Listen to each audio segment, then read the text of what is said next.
Adam B. Coleman had this hilarious tweet talking about the Tennessee Three. This person here you're going to hear is Justin Pearson, one of the Tennessee state representatives you might have heard that got expelled. Adam B. Coleman says he should also be expelled from his fraternity. Lambda, lambda, lambda. We lambda, lambda, lambda, and Looking like Martin Luther nerd. Yes, I tell you, it was a sad day on Saturday. All hope seemed to be lost. Representatives were thrown out of the State House. Democracy seemed to be at its end. Seemed like the NRA and gun lobbyists might win. But oh, that was good news for us. I don't know how long this Saturday in the state of Tennessee might last. But oh, we have good news, folks. We've got good news that Sunday always comes. Resurrection is a promise, and it is a prophecy. It's a prophecy that came out of the cotton fields. It's a prophecy that came out of the lynching tree. It's a prophecy that still lives in each and every one of us in order to make the state of Tennessee the place that it ought to be. And so I've still got hope because I know we are still here and we will never quit.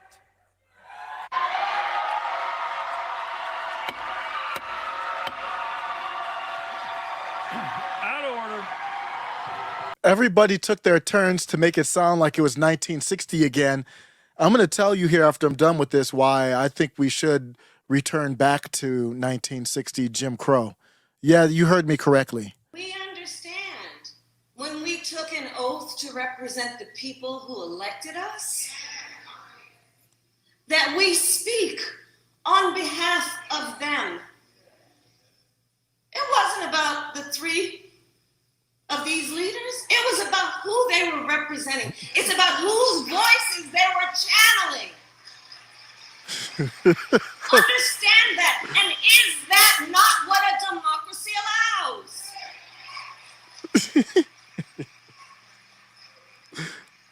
A democracy says you don't silence the people. You do not stifle the people. You don't turn off their microphones when they are speaking about the importance of life and liberty. I think that was actually her best moment. That was Kamala X, everybody. They're all taking turns cosplaying like they're oppressed groups. Here's Justin Jones taking his turn. Because to them, or they shouldn't have been able to, they still did. It enraged them because to them, we are not equal. To them in the South, we still are separate and unequal and not worthy of even being in this place that we call the People's House. It is a very toxic environment. White supremacy is real here in Tennessee. This is the birthplace of the Klan. But it's also the birthplace of a movement of civil rights with people like Diane Nash and John Lewis and C.T. Vivian. And so we have that dual history here. And we want to stand in that other legacy of young people, young Black people challenging this white terror that has defined the South for too long. Justin Jones, young man, you got expelled because of your unruly behavior. You got expelled because you led a protest in the middle of the proceedings, something that your Democrat overlords have been calling an insurrection up until now, up until you did it because you and your skin color, your black ass, aligns with their needs. The second that your black ass doesn't agree with your Democrat masters, then you will be thrown out like trash. The Tennessee Republicans had to expel you. Why? Because Republicans, typically people who are not on the left, they don't act unruly and riot. That's why they had to have an unknown number of federal agents and provocateurs during J6, because it wasn't going to pop off otherwise. So if people from the non-left aren't going to take to the streets or interrupt our proceedings like that, or at least not as often as y'all will, then they're going to have to play by the rules, by the laws of the state, and punish you. Otherwise, we're not on the even playing field. This isn't a black or white thing. There's many black people, Black Lives MAGA, that don't align with this woke ideology. Isaiah L. Carter's one of them, who typically was a leftist, and I don't know where he's at now. He's kind of in the middle. Said this MFer looks like an AI-generated civil rights leader. Talking about Justin Pearson with the fro and everything. Somebody replied to the Justin Jones clip that I just played by saying, I was just in Tennessee not too long ago, and some of the people there told me about sundown towns still being a thing in certain areas and parts. I don't like this guy, but I do have to agree with him. I don't know what sundown towns have to do with anything that he did or said in that video, but I'll continue. It's something you wouldn't know unless you lived there, I guess. I have no problem with sundown towns. Sundown towns describe certain towns, typically rural. This came out of the Jim Crow era. People online have been talking about it recently because I guess there's still some of these towns in the country. Okay, I don't care. I'm all for it. I support Jim Crow now. I see why this would be a beneficial thing, and I don't think it would be whites or blacks only. I think it would be temple of woke and non-woke. It would be MAGA versus establishment, and that MAGA umbrella would include classic liberals like Tim Pool, Bill Maher. Which country do you think Bill Maher would live in? You think Bill Maher would live in a MAGA town or a woke town? He wouldn't last 2 seconds in a woke town. You have classic liberals like Naomi Wolf, then all the libertarians.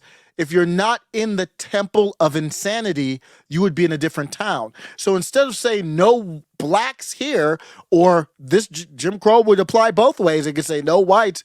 It ain't going to say that. It's going to say no woke here. And that's what we have right now. Disney saying we're going to put representation in every movie. That's basically a digital Jim Crow. It's basically saying we're going to force feed this ideology on you. Bud Light didn't offer Matt Walsh or Candace Owens to be on a Bud Light can.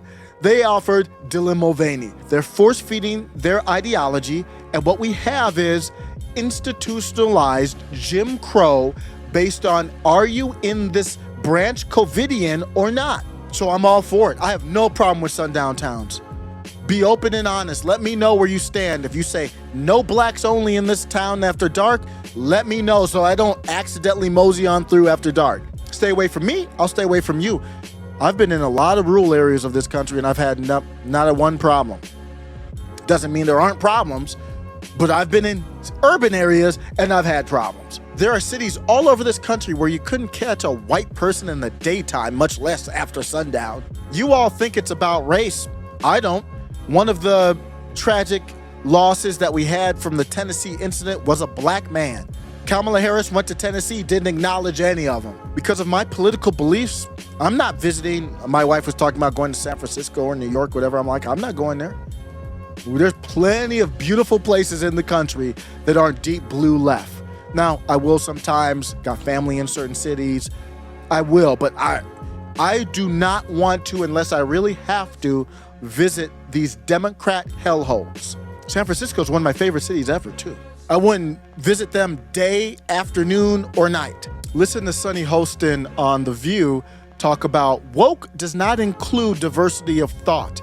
So what that means is the new Jim Crow is not about race. It comes down to you believing whether there are marginalized groups and oppressors, and the oppressors are never the ones like, you never hear anybody call Billy G.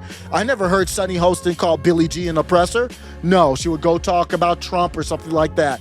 This is the temple. You have to agree with them. You never challenge real power. It's the new Jim Crow isn't about whether you're black or white. Just thinking about it, if the goal is to reach as much diversity, inclusion, and equity, why wouldn't diversity of thought be included? Diversity of thought is not the equivalent of being woke. Woke is not a political term. Woke is a term about racism, about social injustice. I've been calling for a national divorce a long time, along with Sarah Silverman, USA 1 and USA 2. USA 1 and USA 2. All that is, there's no Mason-Dixon line. So you could clean out all these states and make one state all blue, one state all red. But really what it is, if you're not able to do that, I am a proponent of Jim Crow based on whether you're woke or not. I mean, this may be a negative thought, or maybe a positive one, I don't know. But if people aren't getting along, like in relationship, they break up, So like, why don't we just finally just realize that these states aren't working and like divide up into like 2 or 3 countries of like USA 1 and USA 2. And they can be USA 1. Like the conservatives can be USA 1 because they love being number one and it means something to them. And I'd love to have that be theirs. They can be USA 1, we'll be USA 2, and we'll be allies. And you'll come over here and we'll go over there. And, you know, when you come to many times when you go to a different country, you have to get a vaccine. That's it. By the end of my answer, I have no idea what the question was. I don't think I'm anywhere near it.